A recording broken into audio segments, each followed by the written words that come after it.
Mercury retrograde. Whoa. Am I awake?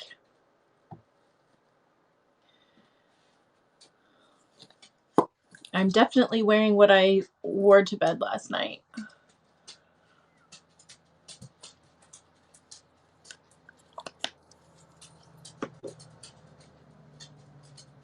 So I'm not really dressed except for this. I didn't wear this to bed, but I have my sweats on. Yay! If only I had thought to wear puff sleeves. I'm back. Where am I? Am I in Illinois? Am I in Florida? Am I in Avonlea? Oh, shoot. Put my... I'll tell you what, I'm not quite awake. That's what. Also, my ring light is not working, so, which is fine. I don't think we need to illuminate what's going on today. We will pass on that. How are you guys? What did I miss? Tate and Andrew, what did I miss? The corn grew a bunch. Oh, thank you. I'm feeling down, not only because I'm about to start my period today, but also a bunch of pictures were taken of me this past week, and wow.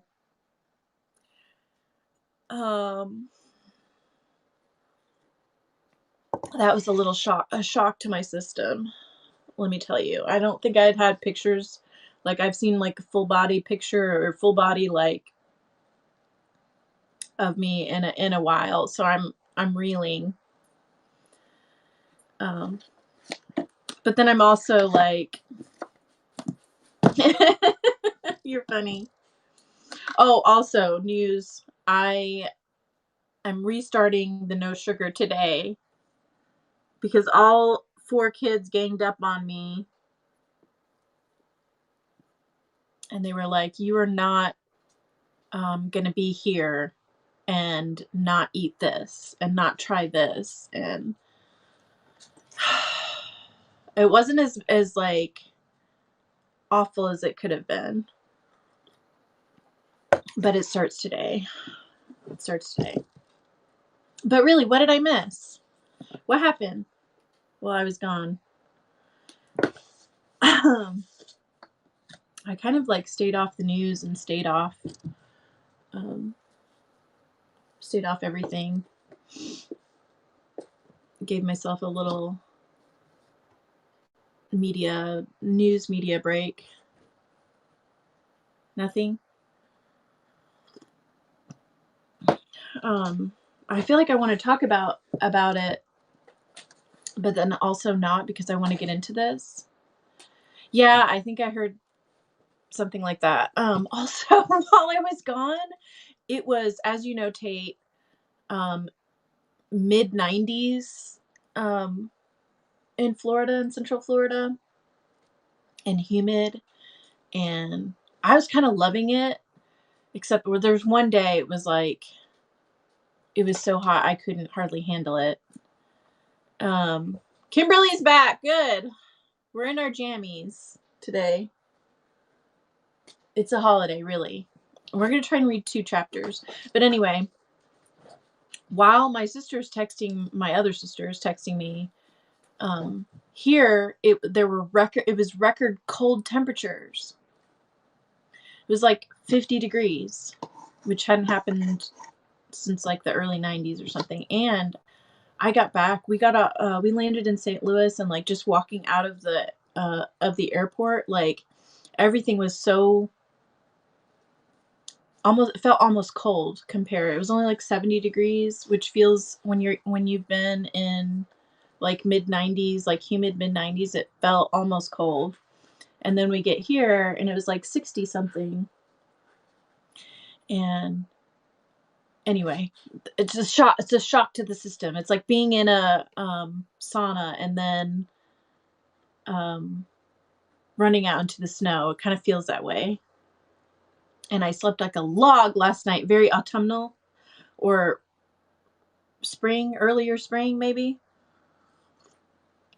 Weird. It's weird. The sky is so crisp, and yeah, it just also when I got out of the car here at my house, it just smelled like honeysuckle, like so overpowering, and like florals in the forest. And I know, I don't know, part of going on vacation is coming home, I think. And it just smelled so wonderful. And let me just say, after not being around people very much for the past like year and a half, and even before that, longer because of the situation that I was in, going from that to theme park, and then I mean, just the throngs of people, and then also like going on rides and stuff, and like just I'm like super overstimulated. So this is just what the doctor ordered, I think, reading a book. What do you guys think? We ready to learn about puff sleeves? And thank you for spending your Memorial Day with me, or a little bit of it anyway. I would love to read 2 chapters if we could. Get as much read. I'm going to be on every day this week, hopefully. I'll get as much read this week as possible, because my mornings are going to be busy. I mean, I guess we could change the time of our readings, but why not start the day on a high note? All right, chapter 25. Matthew insists on puff sleeves. Matthew was having, do we remember where we were last time before? I always do this. I'm sorry. I always start and then stop again. The last chapter, as you recall, chapter 24, was Miss Stacy and her pupils get up a concert. And so the Christmas concert is fast approaching. Matthew was having a bad 10 minutes of it. He had come into the kitchen in the twilight of a cold, gray December evening and had sat down in the woodbox corner to take off his heavy boots, unconscious of the fact that Anne and a bevy of her schoolmates were having a practice of the Fairy Queen in the sitting room. Presently, they came trooping through the hall and out into the kitchen, laughing and chattering gaily. They did not see Matthew, who shrank bashfully back into the shadows beyond the woodbox with a boot in one hand and a bootjack in the other, and he watched them shyly for the aforesaid 10 minutes as they put on caps and jackets and talked about the dialogue and the concert. Anne stood among them, bright-eyed and animated as they, but Matthew suddenly became conscious that there was something about her different from her mates. Whatever could it be? And what worried Matthew was that the difference impressed him as being something that should not exist. Anne had a brighter face and bigger, starrier eyes and more delicate features than the others. Even shy, unobservant Matthew had learned to take note of these things. But the difference that disturbed him did not consist in any of these respects. Then in what did it consist? Does she really have a prettier face, or does Matthew just love her more than all the other girls, right? Oh, I'm so glad pause. Let's talk about aesthetics for just a second here. Which are important to me personally, which you can't really tell today, but can you see my window? You see my window? I can't zoom in. I don't know how to zoom in. My dad thought it would be a wonderful idea, which it is, having spent, time in really hot weather, like I know I'm going to appreciate this in a week or two, to install a personal um, air conditioner in my bedroom, which here. And he even used tape, clear tape, clear, because aesthetics are important. Clear tape to tape the curtains back from the window unit. It's a little tiny window unit. But I'm a little also upset because I can't see like the sunset out my window anymore. And also he stuffed like this insulation up on top and like around it. Like it's not hanging out in the room or anything. It's like between, there's like two window panes or whatever. Anyway, he stuffed insulation between them. And it's ugly. It's ugly. It's really, it creeps me out. It's bad. Anyway, I didn't have time to like figure out what I'm gonna put there to like hide that. So excuse that. Like, here, let's just see if I can get a good. Can I? No. I don't know how to. I don't remember how to zoom in. Yeah, something like maybe I paint myself a little sunset I can look at. I mean, I can see out the window, but I have to like tippy toe out it. Anyway, it's gross, and I have to do something about it today. I was exhausted enough to where I'm like, it's nighttime. I'm closing my eyes. Won't look at it. I even flipped around so I didn't have to like think about it. Anyway, aesthetics. Matthew was haunted by this question long after the girls had gone, arm in arm, down the long, hard, frozen lane, and Anne had betaken herself to her books. He could not refer it to Marilla, who he felt would be quite sure to sniff scornfully and remark that the only difference she saw between Anne and the other girls was that they sometimes kept their tongues quiet, while Anne never did. This, Matthew felt, would be no great help. He had recourse to pipe that evening to help him study it out, much to Marilla's disgust. Oh, I lost my voice. After 2 hours of smoking and hard reflection, Matthew arrived at the solution of his problem. Anne was not dressed like the other girls. It took him a long time to figure this out. The more Matthew thought about the matter, the more he was convinced that Anne never had been dressed like the other girls, never since she had come to Green Gables. Marilla kept her clothed in plain, dark dresses, all made after the same unvarying pattern. If Matthew knew there was such a thing as fashion in dress, it is as much as he did. But he was quite sure that Anne's sleeves did not look at all like the sleeves the other girls wore. He recalled the cluster of little girls he had seen around her that evening, all gay in waists of red and blue and pink and white, and he wondered why Marilla always kept her so plainly and soberly gowned. Of course, it must be all right. Marilla knew best, and Marilla was bringing her up. Probably some wise, instructable motive was to be served thereby, but surely it would do no harm to let the child have one pretty dress, something like Diana Barry always wore. Matthew decided he would give her one. That surely could not be objected to as an unwarranted putting in of his oar. Christmas was only a fortnight off. A nice new dress would be the very thing for a present. Matthew, with a sigh of satisfaction, put away his pipe and went to bed, while Marilla opened all the doors and aired the house. So he's going to do it without consulting anyone, which is a dangerous undertaking, but I think he's on the right track. Yes, and like I didn't know I was going to have a window unit when I came back. Like, I'm grateful. Sorry to spend time on it, but it does kind of bother me still. The very next evening, Matthew betook himself to Carmody to buy the dress, determined to get the worst over and done with.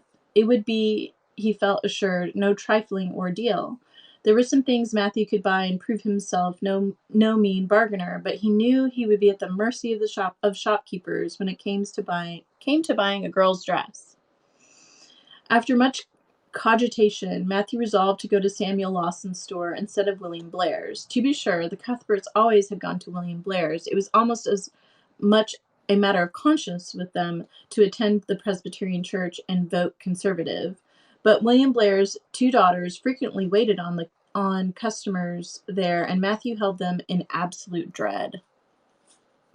He could contrive to deal with them when he knew exactly what he wanted and could point it out. But in such a matter as this, requiring explanation and consultation, Matthew felt he must be sure of a man behind the counter. So he would go to Lawson's, where Samuel or his son would wait on him.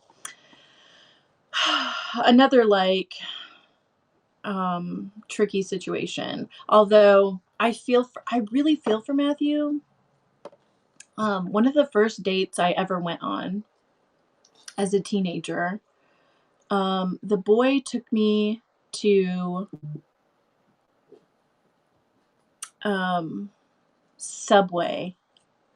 I know, fancy, right? Except you can have any sandwich you want, right? And not only any sandwich you want, but like any topping on the sandwich or the type of bread. I mean, it's like if you've never eaten a Subway, if you haven't, wow. It's choice overwhelm, and I'm already like not thinking about eating at all. And then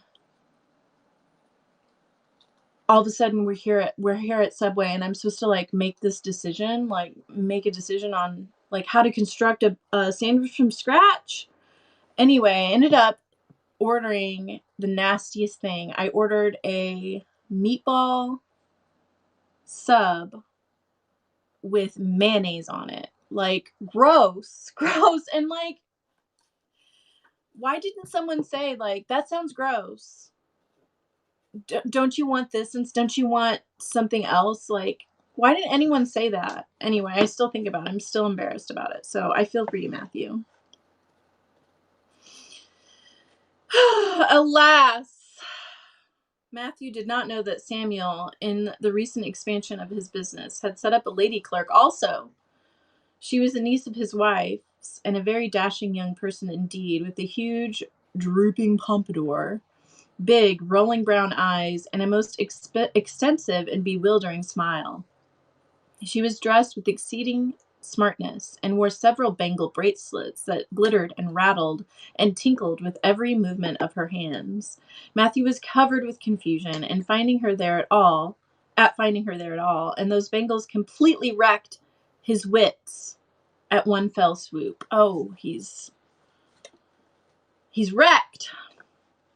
"What can I do for you this evening, Mr. Cuthbert?" Miss Lucilla Harris inquired briskly and ingratiatingly, tapping the counter with both hands. "Have you any garden rakes?" stammered Matthew. This is the cutest scene. Miss Harris looked somewhat surprised, as well she might, to hear a man inquiring for garden rakes in the middle of December. "I believe we have one or two left over," she said, "but they're upstairs in the lumber room. I'll go and see." During her absence, Matthew collected his scattered senses for another effort. When Miss Harris returned with the rake and cheerfully inquired, "Anything else tonight, Mr. Cuthbert?" Matthew took his courage in both hands and replied, "Well now, since you suggest it, I might as well buy some hayseed." Miss Harris had heard Matthew Cuthbert called odd. She now concluded that he was entirely crazy. "We only keep hayseed. Hello, Andrew. We only keep hayseed in the spring," she explained loftily. "We've none on hand just now." "Oh, certainly, just as you say," stammered unhappy Matthew, seizing the rake and making for the door. At the threshold, he recollected that he had not paid for it, and he turned miserably back. While Miss Harris was counting out his change, he rallied his powers for a final desperate attempt. "Well now, if it isn't too much trouble, I might as well, that is, I'd like to look at some sugar." White or brown? Queried Miss Harris patiently. Oh, well now, brown, said Matthew feebly. There's a barrel of it over there, said Miss Harris, shaking her bangles at it. It's the only kind we have. I'll take 20 pounds of it, said Matthew, with beads of perspiration standing on his forehead. Matthew had driven halfway home before he was his own man again. I'm sorry. It had been a gruesome experience, but it served him right, he thought, for committing the heresy of going to a strange store. When he reached home, he's so nervous. When he reached home, he hid the rake in the tool house, but the sugar he carried into Marilla. Oh my gosh. Brown sugar, exclaimed Marilla. Whatever possessed you to get so much? You know I never use it except for the hired man's porridge or black fruit cake. Jerry's gone and I've made my cake long ago. It's not good sugar either. It's coarse and dark. William Blair doesn't usually keep sugar like that. I thought it might come in handy sometime, said Matthew, making good his escape. When Matthew came to think the matter over, he decided that a woman was required to cope with the situation. Marilla was out of the question. No joke. Matthew felt sure she would throw cold water on his project at once. Remained only Mrs. Lynde. For of no other woman in Avonlea would Matthew have dared to ask advice. To Mrs. Lynde he went accordingly, and that good lady promptly took the matter out of the harassed man's hands. Pick out a dress for you to give to Anne? To be sure I will. I'm going to Carmody tomorrow, and I'll tend to it. Have you something particular in mind? No? Well, I'll just go by my own judgment then. I believe a nice rich brown would just suit Anne, and William Blair has some new Gloria in that's real pretty. Perhaps you'd like me to make it up for her too, seeing that if Marilla was to make it, Anne would probably get wind of it before the time and spoil the surprise. Well, I'll do it. No, it isn't a mite of trouble. I like sewing. I'll make it to fit my niece Jenny Gillis, for she and Anne are as like as two peas as far as figure goes. Thank you so much. Look at him.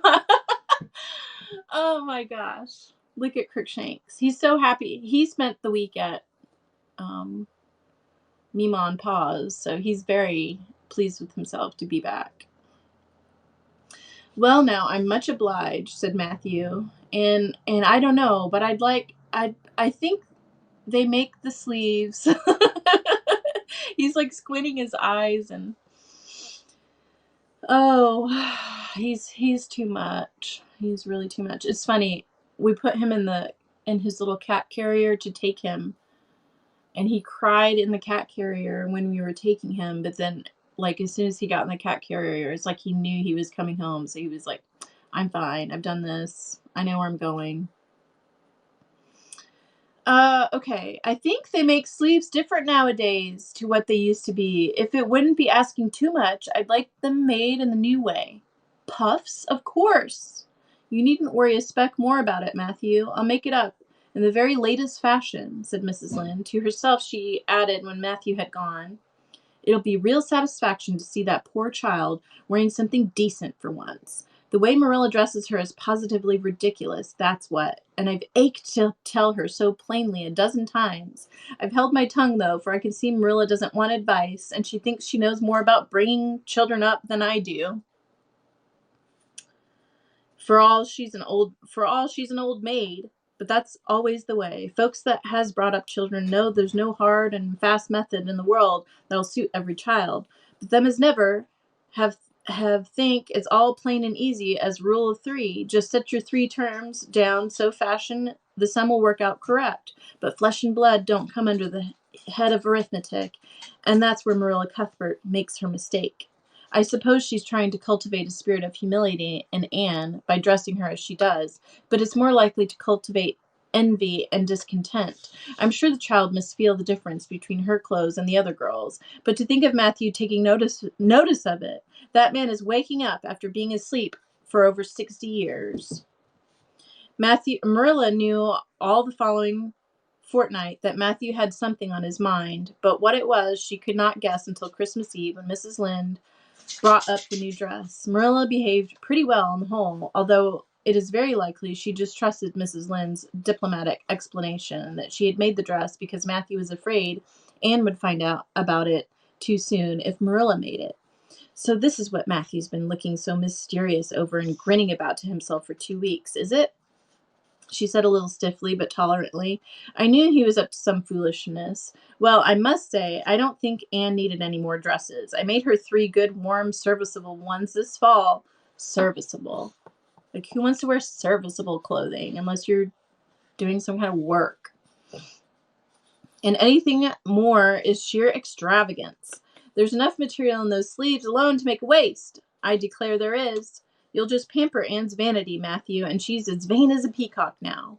Well, I'll hope she be satisfied at last, for I know she's been hankering after those silly sleeves ever since they came in, although she never said a word after the first. The puffs have been getting bigger and more ridiculous right along. They're as big as balloons now.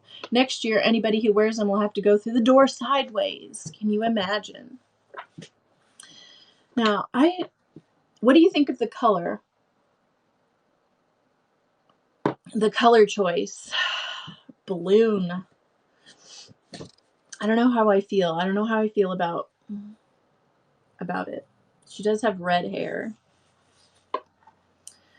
Christmas morning broke on a beautiful white world. It had been a very mild December, and people had looked forward to a green Christmas. But just enough snow fell softly in the night to transfigure Avonlea. Anne peeped out from her frosted gable window with delighted eyes. The firs in the haunted wood were all feathery and wonderful. The birches and wild cherry trees, I know, right? Were outlined in pearl. The plowed fields were stretches of snowy dimples, and there was a crisp tang in the air that was glorious.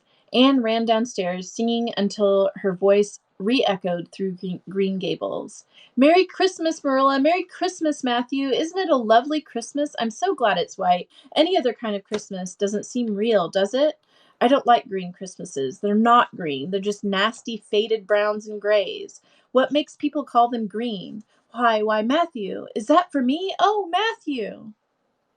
Matthew had sheepishly unfolded the dress from its paper swathings and held it out with a deprecatory glance at Marilla, who feigned to be contemptuously filling the teapot, but nevertheless watched the scene out of the corner of her eye with a rather interested air. Anne took the dress and looked at it in reverent silence. Oh, how pretty it is! A lovely soft brown Gloria with all the gloss of silk. A skirt with dainty frills and shirrings, a waist elaborately pin-tucked in the most fashionable way, with a little ruffle of filmy lace at the neck, but the sleeves, they were the crowning glory. Long elbow cuffs, and above them 2 beautiful puffs divided by rows of shirring and bows of brown silk ribbon. And I'm sure if we lived back in the day, we would know exactly, we could picture this exactly, but like shirring and I should know all of this because my mom sews so much. We'll have to use our imagination. That's a Christmas present for you, Anne, said Matthew shyly. Why, Anne, don't you like it? Well now, for Anne's eyes had suddenly filled with tears. Like it? Oh, Matthew! Anne laid the dress over a chair and clasped her hands. Matthew, it's perfectly exquisite. Oh, I can never thank you enough. Look at those sleeves. Oh, it seems to me this must be a happy dream. Well, let us have breakfast, interrupted Marilla. I must say, Anne, I don't think you needed the dress, but since Matthew has got it for you, see that you take good care of it. There's a hair ribbon Mrs. Lynde left for you. It's brown to match the dress. Come now, sit in. I don't see how I'm going to eat breakfast, said Anne rapturously. Breakfast seems so commonplace at such an exciting moment.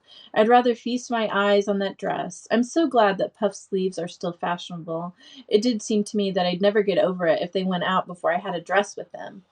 I'd never have felt quite satisfied, you see. It was lovely of Mrs. Lynde to give me the ribbon, too. I feel that I ought to be a very good girl indeed.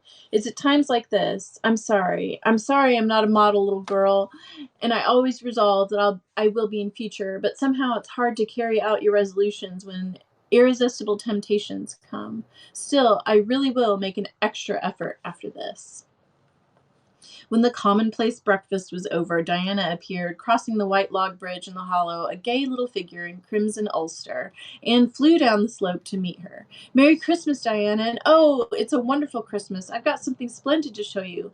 Matthew has given me the loveliest dress, with such sleeves. I couldn't even imagine any nicer."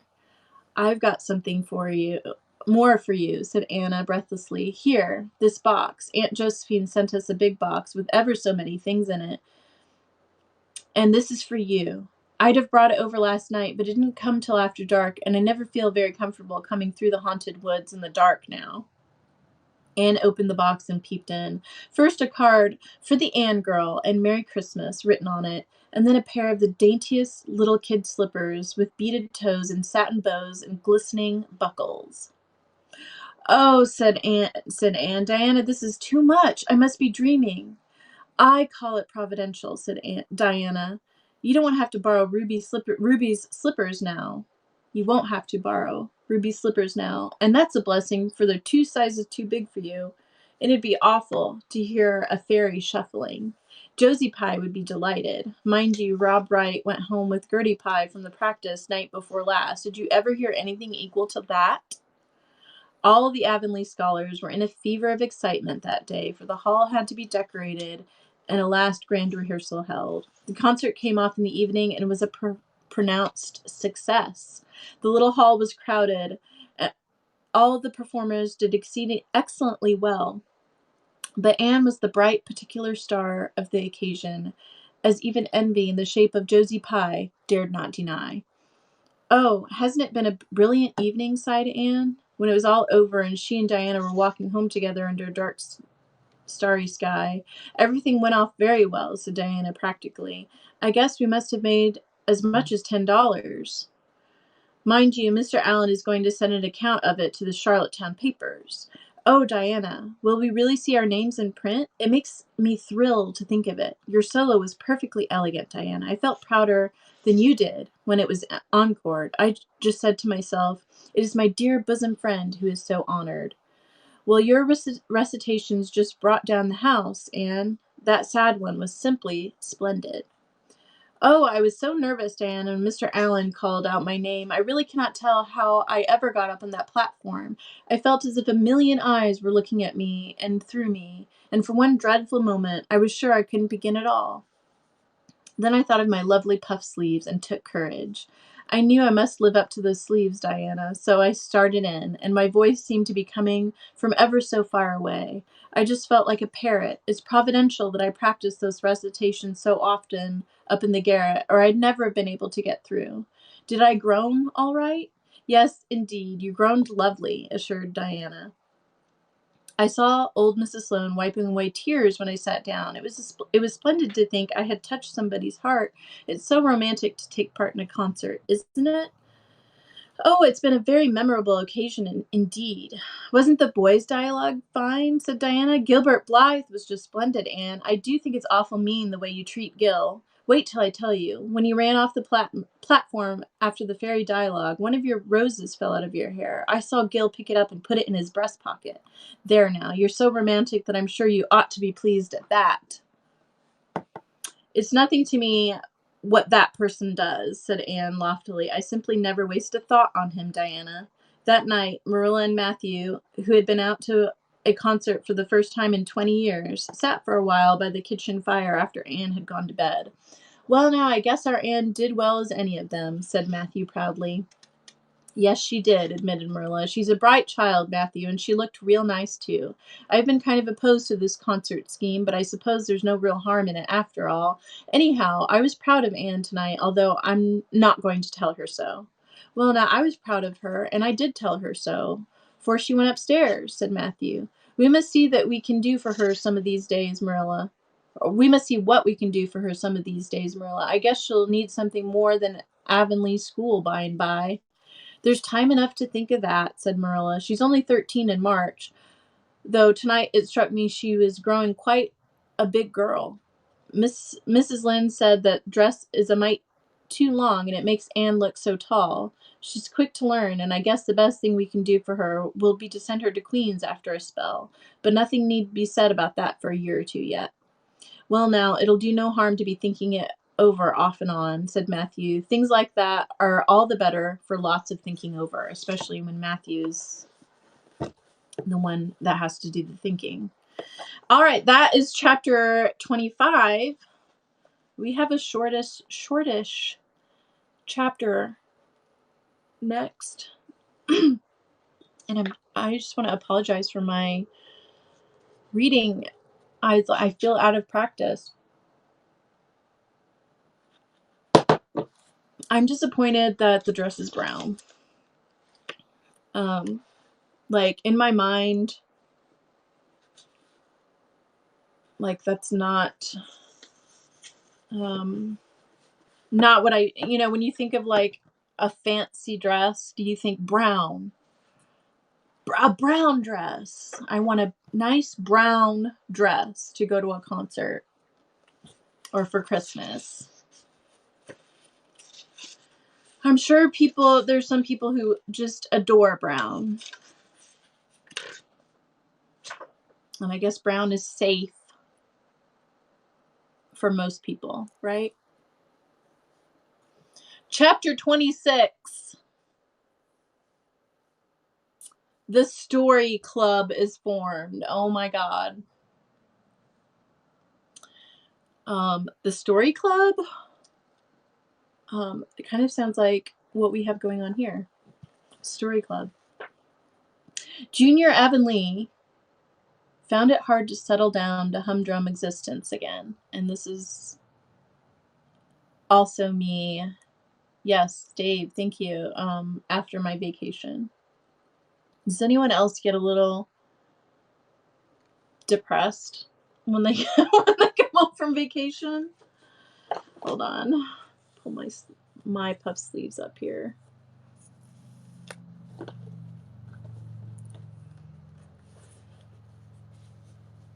It's like I'm really glad to be back, but also wah. To Anne in particular, things seemed fearfully flat, stale, and unprofitable after the goblet of excitement she had been sipping for weeks. Could she go back to the former quiet pleasures of those faraway days before the concert? At first, as she told Diana, she did not really think she could. "I'm positively certain, Diana, that life can never be quite the same again as it was in those olden days," she said mournfully, as if referring to a period of at least 50 years back. "Perhaps after a while I'll get used to it, but I'm afraid concerts spoil people for everyday life. I suppose that is why Marilla disapproves of them. Marilla is such a sensible woman. It must be a great deal better to be sensible, but still I don't believe I really want to be a sensible person because they're so unromantic. Mrs. Lynde says there's no danger of my ever being one, but you can never tell. I just feel now that I may grow up to be sensible yet, but perhaps that is only because I'm tired. I simply couldn't sleep last night for ever so long. I just lay awake and imagined the concert over and over again. That's one splendid thing about such affairs. It's so lovely to look back to them." Eventually, however, Avonlea School slipped back into its old groove and took up its old interests. To be sure, the concert left traces. Oh, welcome, Kelly. Yep. We're in. You missed the puff sleeve chapter. We're on to this chapter, but go back and watch. Listen to the puff sleeve chapter. Eventually, however, Avonlea School slipped back into its old groove and took up its old interests. To be sure, the concert left traces. Ruby Gillis and Emma White, who had quarreled over a point of precedence in their platform seats, no longer sat at the same desk, and a promising friendship of 3 years was broken up. Josie Pye and Julia Bell did not speak for 3 months because Josie Pye had told Bessie Wright that Julia Bell's bow, when she got up to recite, made her think of a chicken jerking its head. And Bessie told Julia. Oh my goodness. None of the Sloanes would have any dealings with the Bells because the Bells had declared that the Sloanes had too much to do in the program, and the Sloanes had retorted that the Bells were not capable of doing the little they had to do properly. Finally, Charlie Sloane fought Moody Spurgeon McPherson because Moody Spurgeon had said that Anne Shirley put on airs about her recitations, and Moody Spurgeon was licked. Consequently, Moody Spurgeon's sister, Ella May, would not speak to Anne Shirley all the rest of winter.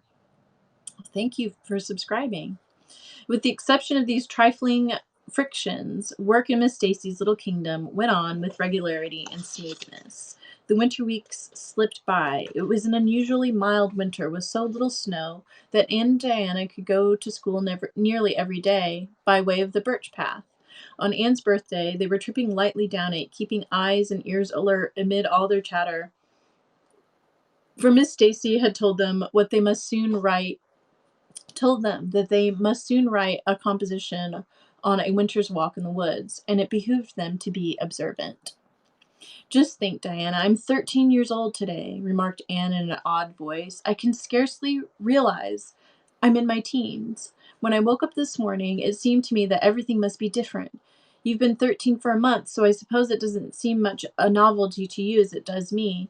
It makes life seem so much more interesting. In 2 more years, I'll really be grown up. It's a great comfort to think I'll be able to use big words then without being laughed at.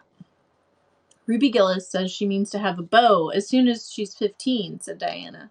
Ruby Gillis thinks of nothing but beau, said Anne disdainfully. She's actually delighted when anyone writes her name up in a take notice, for all she pretends to be so mad. But I'm afraid that it's an uncharitable speech. Is an uncharitable speech. Mrs. Allen says we should never make uncharitable speeches. But they do slip out so often before you think, don't they?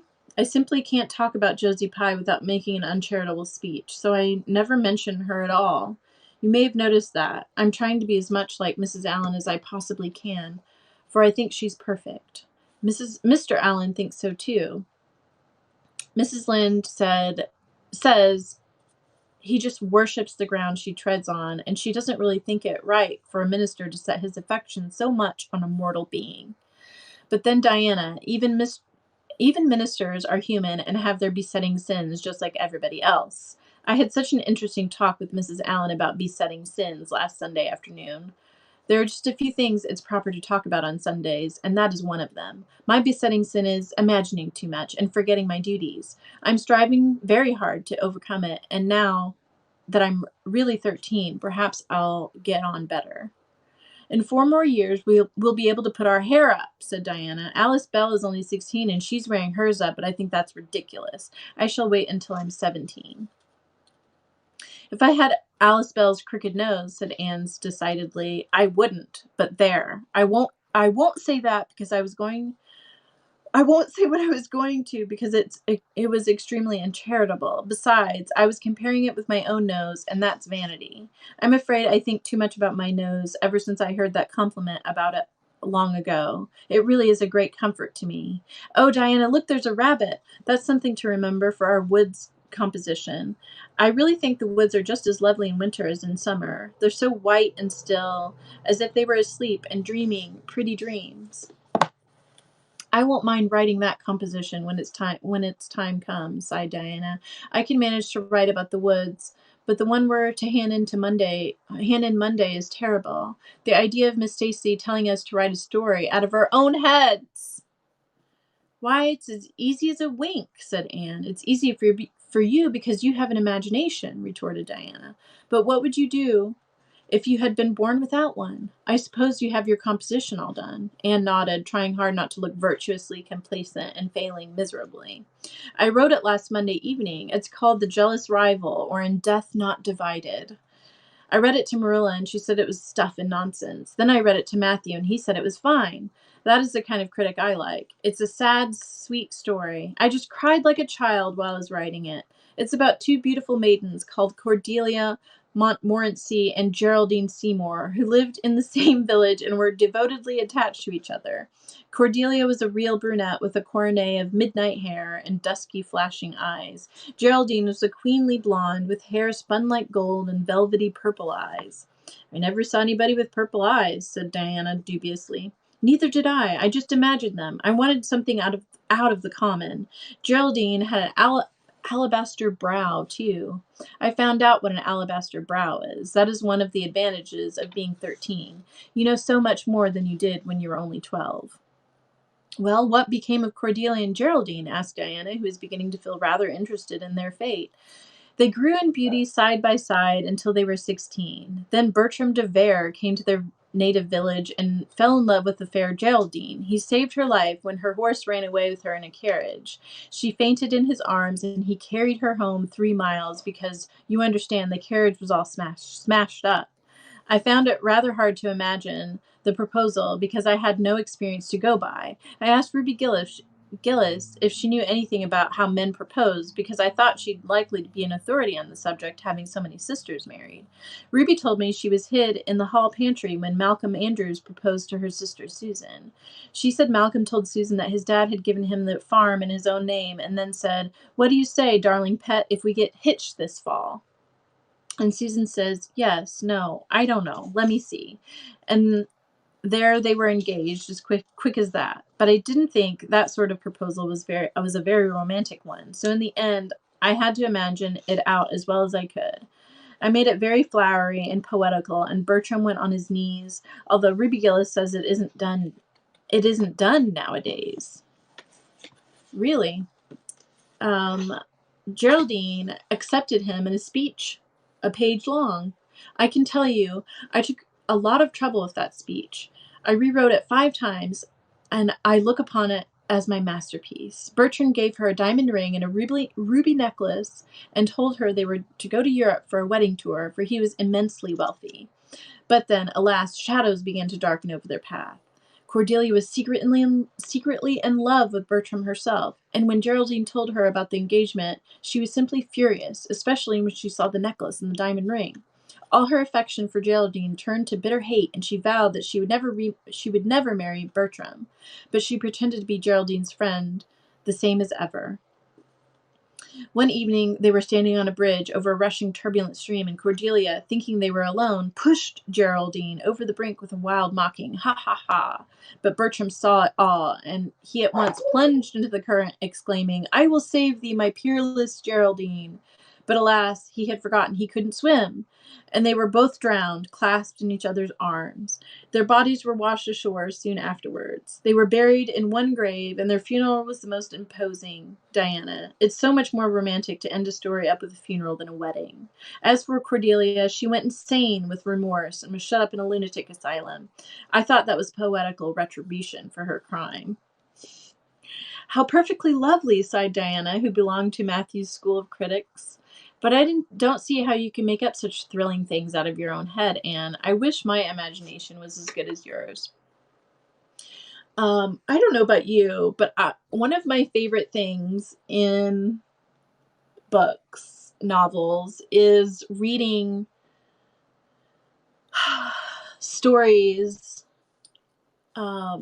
within stories, right?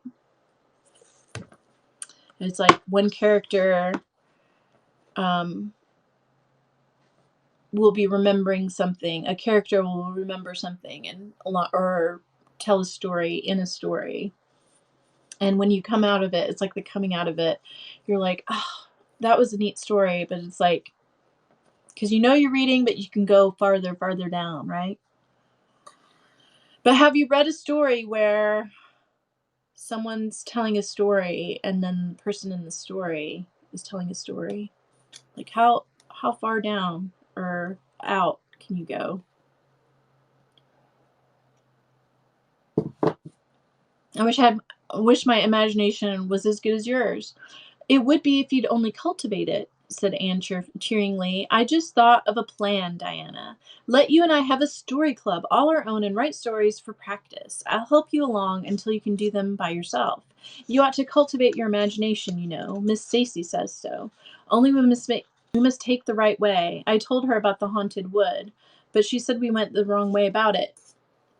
Wrong way about it in that. This was how the story club came into existence. It was limited to Diana and Anne at first, but soon it extended to include Jane Andrews and Ruby Gillis, and one or two others who felt their imaginations needed cultivating. No boys were allowed in it, although Ruby Gillis opined their admission would make it more exciting, and each member had to produce one story a week. It's extremely interesting, Anne told Marilla. Each girl has to read her story out loud, and then we talk it over. We're going to keep them all sacredly and have them to read to our descendants. We each write under a nom de plume. Mine is Rosamond Montmorency. All the girls do pretty well. Ruby Gillis is rather sentimental. She puts too much lovemaking into her stories, and you know too much is worse than too little. Jane never puts any because she says it makes her feel so silly when she has to read it out loud. Jane's stories are extremely simple. I like that they have to read it out loud because, pro tip, you have to read stuff out loud that you've written. And I make this mistake all the time because that's how you catch so many mistakes. Jane's stories are extremely sensible. Then Diana puts too many murders into hers. She says most of the time she doesn't know what to do with the people, so she kills them off to get rid of them. I mostly always have to tell them what to write about, but it isn't that hard, for I have millions of ideas. I think this story writing business is the foolishest yet, scoffed Marilla. You'll get a pack of nonsense into your heads and waste time that should be put on your lessons. Reading stories is bad enough, but writing them is worse. But we're so careful to put a moral into them all, Marilla explained to Anne. I insist upon that. All the good people are rewarded and all the bad ones are suitably punished. I'm sure that must have a wholesome effect. The moral is the great thing. Mr. Allen says so. I read one of my stories to him and Mrs. Allen, and they both agreed that the moral was excellent, only they laughed in the wrong places. I like it better when people cry. Jane and Ruby almost always cry when I come to the pathetic parts. Diana wrote her Aunt Josephine about our club, and her Aunt Josephine wrote back that we were to send her some of our stories, so we copied out 4 of our very best and sent them. Miss Josephine Barry wrote back that she had never read anything so amusing in her life. That kind of puzzled us because the stories were all very pathetic and almost everybody died. But I'm glad Mrs. Barry liked them. It shows our club is doing some good in the world. Mrs. Allen says that ought to be our object in everything. I do really try to make it my object, but I forget so often when I'm having fun. I hope I shall be a little like Mrs. Allen when I grow up. Do you think there's any prospect of it, Marilla? Oh my goodness. I shouldn't say there was a great deal, was Marilla's encouraging answer. I'm sure Mrs. Allen was never such a silly, forgetful little girl as you are. No, but she wasn't always so good as she is now either, said Anne seriously. She told me so herself. That is, she said she was a dreadful mischief when she was a girl and was always getting into scrapes. I felt so encouraged when I heard that. Is it very wicked of me, Marilla, to feel encouraged when I hear that other people have been bad and mischievous? Mrs. Lynde says it is. Mrs. Lynde says she always feels shocked when she hears of anyone ever having been naughty, no matter how small they were. Mrs. Lynde says once she heard a minister confess that when he was a boy, he stole a strawberry tart out of his aunt's pantry, and she never had any respect for that minister again. Now, I wouldn't have felt that way. I'd have thought that it was real noble of him to confess it, and I'd have thought what an encouraging thing it would be for small boys nowadays who do naughty things and are very sorry for them to know that perhaps they may grow up to be ministers in spite of it. That's how I'd feel, Marilla. The way I feel at present, Anne, said Marilla, is that it's high time for you've had those dishes washed. You've taken an hour longer than you should with all your chattering. Learn to work first and talk afterwards. And that's chapter 26. Oh my gosh, Marilla. Take a chill pill.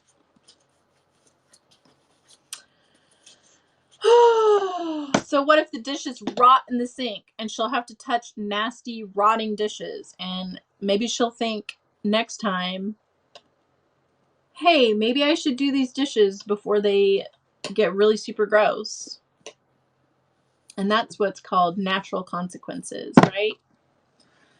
Oh. But I'm not a huge fan of those either.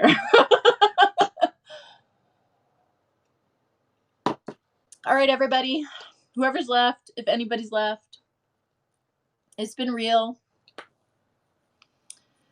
I know people like um are natural consequences advocates, but like there's enough natural consequences in the world to go around, don't you think? Let's save each other. All right, guys, I will see you tomorrow for more. Have a wonderful